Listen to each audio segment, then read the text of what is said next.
केरला के ज़री मुआशरे से लेकर सिंध के ज़री मुआशरे तक, हालांकि दुनिया की किसी कौम का किसी दूसरी कौम से मवाजना नहीं किया जा सकता। हर कौम के कौमी, सियासी और समाजी हालात एक दूसरे से मुख्तलिफ होते हैं, लेकिन ज़राअत से मुताल्लिक़ मुआशरे के बुनियादी उसूल एक जैसे होते हैं। हिंदुस्तानी रियासत केरला के तकरीबन हर घर में एक ख़ानदान का रुकन है जो खलीजी अरब ममालिक सऊदी अरब, बहरीन, कवैत, कतर, मुत्तहिदा अरब अमारात और ओमान में काम कर रहा है, जिससे हिंदुस्तान केरला का सबसे ज्यादा तारकीन वतन आता है। लोगों से अरब ममालिक से पैसा कमाने के बावजूद केरला के लोगों ने अपनी समाजी जिंदगी में कोई तब्दीली नहीं की। केरला का सबसे अमीर आदमी भी अपना गांव छोड़कर किसी बड़े शहर जाना पसंद नहीं करता। यहां तक कि केरला के अमीर लोग भी सीमेंट या लोहे के सतूनों पर घर नहीं बनाते। सदियों से केरला की इमारतें अपने कौमी सकाफती वर्से पर मबनी हैं, जिनमें बिजली, air conditioning, gas connection, pipe से पानी की फराहमी नहीं है। अगर केरला के लोगों को बिजली का कनेक्शन मिलता है तो वो सिर्फ अपने घर में टीवी या फ्रिज चलाने के लिए है। हालांकि केरला में जनूबी सिंध जितनी गर्मी है, केरला में 70% लोग गैस सिलेंडर इस्तेमाल नहीं करते, आमतौर पर चूल्हे या लकड़ी पर खाना पकाते हैं। केरला में नलकों और कुओं से पानी निकालने का रिवाज अब भी राइज है। केरला में तालीम की शरह 100% है। केरला के हारी कम अज कम हाई स्कूल तक तालीम याफ्ता है। केरला के 90% लोग अंग्रेजी पढ़ सकते हैं, लिख सकते हैं और बोल सकते हैं। केरला के किसान किसी भी फसल के लिए यूरिया खाद का इस्तेमाल नहीं करते।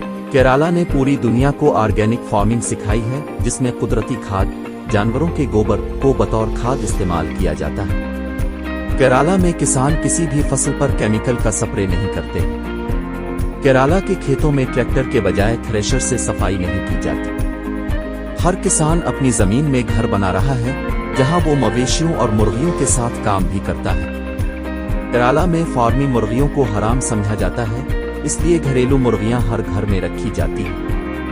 केरला की ख्वातीन और मर्द दोनों ही सूना पहनना पसंद करते हैं, लेकिन नए कपड़े सिर्फ ओणम और दिवाली के त्योहारों के दौरान खरीदते हैं। हमारा अपना समाजी रवैया क्या है? सिर्फ 50 साल पहले सिंध खुशहाल था, चाहे वो सिर्फ हारपो ही क्यों ना हो।